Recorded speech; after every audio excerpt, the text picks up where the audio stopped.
अस्सलाम वालेकुम, कैसे हैं आप। उम्मीद है आप सब खैरियत से होंगे। शुरू करते हैं अल्लाह ताला के नाम से।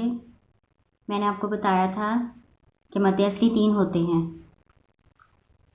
अलिफ मद्दा, याए मद्दा, वाव मद्दा। फिर अलिफ मद्दा मैंने आपको बताया, अलिफ मद्दा ज़बर के आगे अलिफ हो तो उसको अलिफ मद्दा कहते हैं। जैसे बा ज़बर अलिफ बा, मीम ज़बर अलिफ मा, नून ज़बर अलिफ ना। फिर आपने पढ़ा याए मद्दा किसे कहते हैं, ज़ेर के आगे या साकिन हो तो उसे याए मद्दा कहते हैं। जैसे बा ज़ेरिया बी, मीम ज़ेरिया मी, नून ज़ेरिया नी।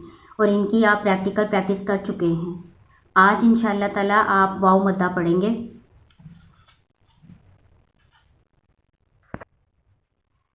आज आपका लेसन है वाव मद्दा। वाव मद्दा किसे कहते हैं, अगर वाव साकिन से पहले पेश हो, पेश की अलामत मैंने लिखी है यहाँ पे, ये देख लें, इस तरह की पेश हो वाव साकिन से पहले तो उसे वाव मद्दा कहते हैं। और वाव मद्दा को भी अलिफ मद्दा याए मद्दा की तरह एक अलिफ की मिकदार लंबा करके पढ़ते हैं। इसकी मिसाल मैंने लिखी है, बा पेश वाव बू, मीम पेश वाव मू।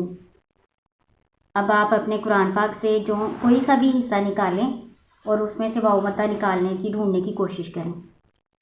मेरे पास पहला सिपारा है,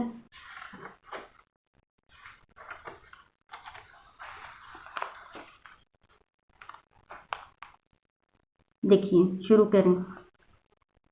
वाव साकिन से पहले पेश हो तो उसको कहेंगे,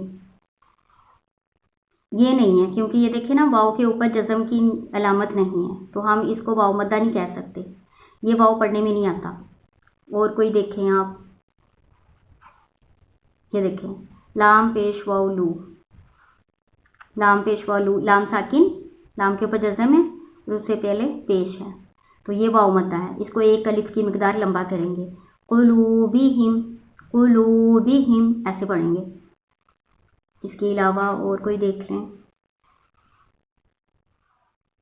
ये देखें काफ पेश वाव कू, देखें वाव साकिन से पहले काफ पेश है तो ये भी वाव मद्दा है। इसको भी एक अलिफ की मिकदार लंबा करके पढ़ेंगे।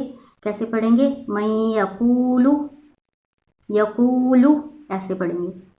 उम्मीद है आपको समझ आ गई होगी कि वाव मद्दा किसे कहते हैं। इंशाअल्लाह ताला अगले लेसन में हम ये तीनों मद इकट्ठे पढ़ेंगे और अपने लेसन में से तलाश करेंगे इंशाअल्लाह ताला। आप भी कोशिश करें, मेरे साथ रहें। अल्लाह आपको कामयाब करे। अस्सलामु अलैकुम रहमतुल्लाह।